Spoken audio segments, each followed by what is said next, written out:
बिस्मिल्लाहिर्रहमानिर्रहीम। नाज़रीन अस्सलाम वालेकुम। नाज़रीन, कल का दिन एक ऐसे चहलम का दिन था कि जिसमें कोई शरीक नहीं हुआ।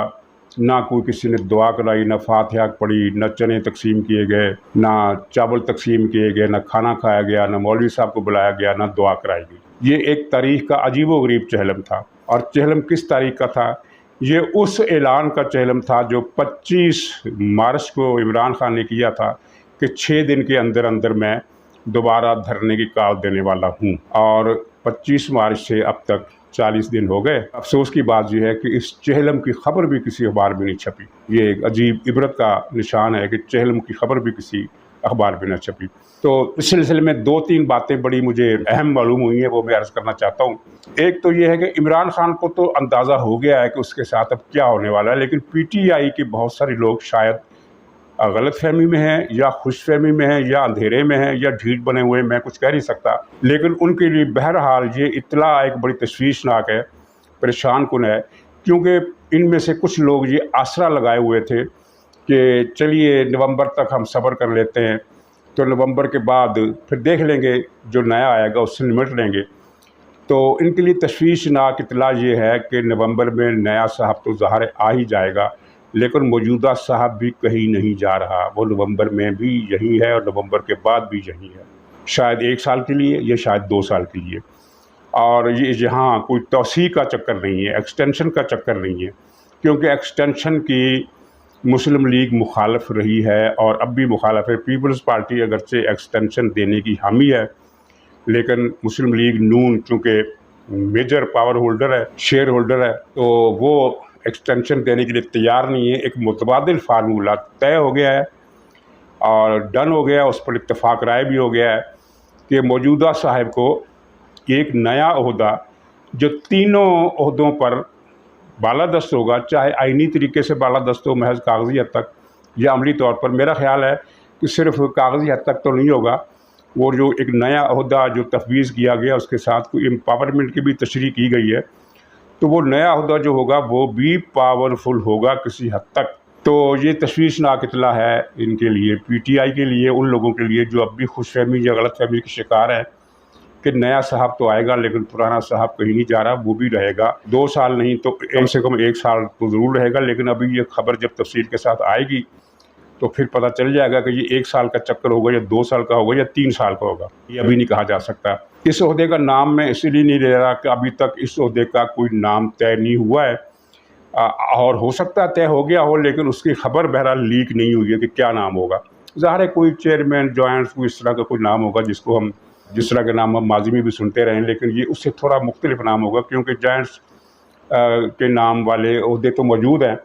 जिस तरह एक इंडिया में एक ओहदा तख्लीक किया गया, तो मैं उस ओहदे का नाम भी नहीं लूँगा, क्योंकि ज़ाहिर है उससे मुशाबत तो नहीं की जाएगी। कोई ऐसा नाम रखा जाएगा जो इंडिया के नाम से भी मुख्तलिफ हो और पाकिस्तान के हवाले से भी मीनिंगफुल हो। उसका यानी ये पता चले कि ये कोई महज कोई रस्मी ओहदा नहीं है, बल्कि ये बाकायदा एक मनसब है जो तश्कील दिया गया है सिस्टम की बेटरमेंट के लिए और इदारों में कोऑर्डिनेशन के लिए। तो इस तरह का कोई हिदा है, तो ज़ाहिर है ये बात इमरान खान के लिए और PTI के लिए परेशान कुन है, क्योंकि वो ये उम्मीद लगाए बैठे हैं कि जब तक ये साहब है यहाँ मुनसिफाना इंतखाबात नहीं हो सकते। हालांकि ये भी एक बेबुनियाद झूठ है। ये मैं आपको बता दूं कि इलेक्शन में धांधली नहीं होगी, लेकिन मैनेजमेंट ज़रूर होगी। मैनेजमेंट से मुराद ये है कि ऐसे हालात पैदा कर दिए जाएंगे कि पीपल्स पार्टी को भी अच्छी खासी तादाद में सीटें मिलें, कुछ लब्बैक को भी मिल जाएं, ताकि एब्सोलूट मेजॉरिटी किसी के पास ना आए। लेकिन इसमें धांधली नहीं होगी, इसमें फ़ज़ा बनाई जाती है, और जब फ़ज़ा बनाई जाती है तो फिर चीज़ें धांधली के बगैर आसान हो जाती है। मसलन ये मिसाल के तौर पर माजी में भी हमने बारहा देखा है कि एक जगह पर एक आदमी जीत रहा है, लेकिन उसके वोट हैं 40%, तो मुकाबले में हैं 3 उम्मीदवार, यानी बाकी सीट 60% जो है, 60% वोट जो हैं वो 3 हिस्सों में बढ़ जाएंगे। किसी को 20 मिल जाएंगे, किसी को 15 मिल जाएंगे।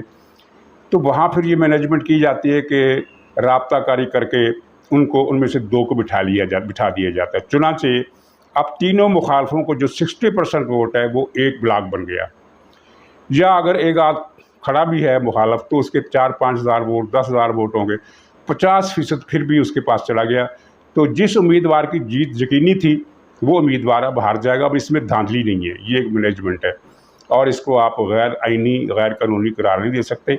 ये सिर्फ इदारे ही नहीं बल्कि कोई सियासी पार्टी भी चाहे तो ऐसा कर सकती है, असर और रसूख से, बरादरी सिस्टम से जरगा करके किसी तरीके से या पैसा खर्च करके इवन 2 उम्मीदवारों को बिठा दिया जाए और जो मेजॉरिटी वाला वोट है फिर वो उसके पास आ जाएगा। इस तरह ही होता है। तो इस तरह के बंदोबस्त किए जा सकते हैं कि मुस्लिम लीग की एब्सोल्यूट मेजॉरिटी ना आने पाए, लेकिन धांधली नहीं होगी। वो आरटी सिस्टम वाला जो झमेला था वो अब नहीं होगा, क्योंकि वो आरटी सिस्टम का जो चश्मा फैज़ था वो अपनी जगह मौजूद नहीं है और उसकी जगह जो आया है वो धांधली तो बहुत दूर की बात है, सियासी मुदाखलत पर भी यकीन नहीं रखता।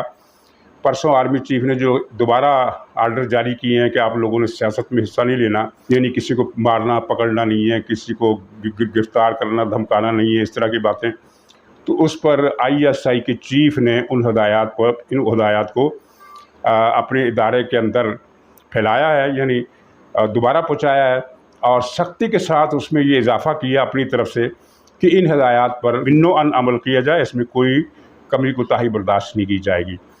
तो ये जो झूठ फैलाया जा रहा है कि फ़लाँ को धमकी आ गई, तुम्हें उठा लेंगे, तुम्हें मार देंगे, तुम मामे लगते हो, तुम चाचे लगते हो, ये जो सारे फ़ोन हैं ये झूठ हैं और सिर्फ इसलिए किए जा रहे हैं कि एक बयानिया बनाया जा सके कि ISI अब भी मुखालफत कर रही है। इस सिलसिले में एक ड्रामा किया जाता है कि वो जो लाल जिस पर धमकी आती है उसके सामने लिखा होता है कि प्राइवेट नंबर। अच्छा, बिलअमूम यही होता है कि जो एजेंसी की तरफ से, इंटेलिजेंस एजेंसी की तरफ से कॉल आती है उस पर प्राइवेट नंबर के लफ्ज़ आ जाते हैं, लेकिन ये ज़रूरी नहीं है। कोई भी आदमी जो टेक्नोलॉजी का माहिर हो, जिसको हम हैकिंग कहते हैं, जिसको हम ये कहते हैं कि वो मुदाखलत कर सकता है, वो छेड़छाड़ कर सकता है, सिस्टम में टेम्परिंग कर सकता है, तो कोई भी ऐसा आदमी अपने नंबर के साथ ये बंदोबस्त कर सकता है कि वो किसी को कॉल करे और उसमें धमकी दे, कुछ भी कहे, और जब वो फ़ोन रिकॉर्ड हो मोबाइल के सिस्टम में तो वहाँ लिखा हुआ है कि प्राइवेट नंबर।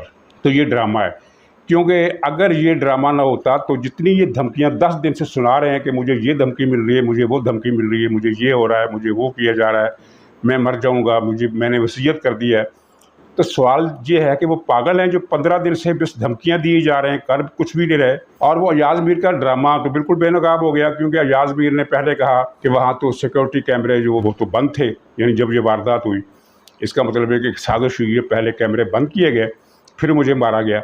फिर दूसरा बयान ये आया कि वो जो सिक्योरिटी कैमरों ने जितनी वीडियो रिकॉर्ड की थी वारदात की वो डिलीट कर दी गई है। अगर सिक्योरिटी कैमरे काम ही नहीं कर रहे थे तो फिर वो डिलीट कौन सा मैटर किया गया? इसका मतलब वो भी झूठ था, वो भी ड्रामा था। ये ड्रामा सिर्फ इसलिए किया जा रहा है लोगों को ये बताने के लिए कि ISI बदस्तूर धमकियां दे रही है, मुदाखलत कर रही है। सवाल ये पैदा होता है कि माजी में ऐसा कभी हुआ कि 15 सहाफ़ियों को 15 दिन से धमकियां मिल रही हों? और माजी में तो ये होता था कि अब सार आलम जा रहा है सीधी गोली मार दो, हामिद मीर जा रहा है सीधी गोली मार दो, घर में घुस जाओ, मार मार कर मुतीउल्लाह जान का हशर नशर कर दो, ये होता था माजी में। अब ये क्यों नहीं हो रहा? इसलिए नहीं हो रहा कि इनके पीछे जितने फ़ोन आ रहे हैं इनमें से किसी के पीछे भी ISI नहीं है, ये चीज़ साबित है। या फिर हम मान लें कि ISI अब इतना नकारा इदारा बन गया है कि वो 15 दिन से खाली और फोकट धमकियाँ दे रहा है और कर कुछ भी नहीं रहा, तो ये बात अकल के ख़िलाफ़ है। तो ये प्रोपेगेंडा इसलिए किया जा रहा है। तो हर खबर मैंने आप तक एक ये पहुँचानी थी कि इनकी जो एक उम्मीद थी वो टूट गई है, और दूसरी खबर मैंने आपको ये देनी थी कि ज़िमनी इंतखाबात में इमरान खान को हतमी शिकस्त का यकीन हो गया है। और इसने चंद दिन पहले, जो खबर बाहर बाद में आई है, लेकिन चंद दिन पहले उसने अपने बहुत करीबी साथियों को ये बता दिया है कि ज़िमनी इलेक्शन में अगर हम हार गए तो फिर मैं शायद लंदन चला जाऊँ। लेकिन नाज़रीन, लंदन जाना भी इतना आसान नहीं है, वहाँ भी इसके ख़िलाफ़ कई केस इंतज़ार कर रहे हैं। ख़ास तौर पर आरफ नकवी वाला केस जो है, इसमें इमरान खान फंसता है और कुछ तर्जुब नहीं कि ये वहाँ लंदन पहुँचे और धर लिया जाए। तो नाज़रीन, इंशाअल्लाह अगले व्लॉग में कुछ मज़ीद इत्तलात के साथ हाज़िर होऊंगा। तब तक के लिए इजाज़त दीजिए। खुदा हाफ़िज़।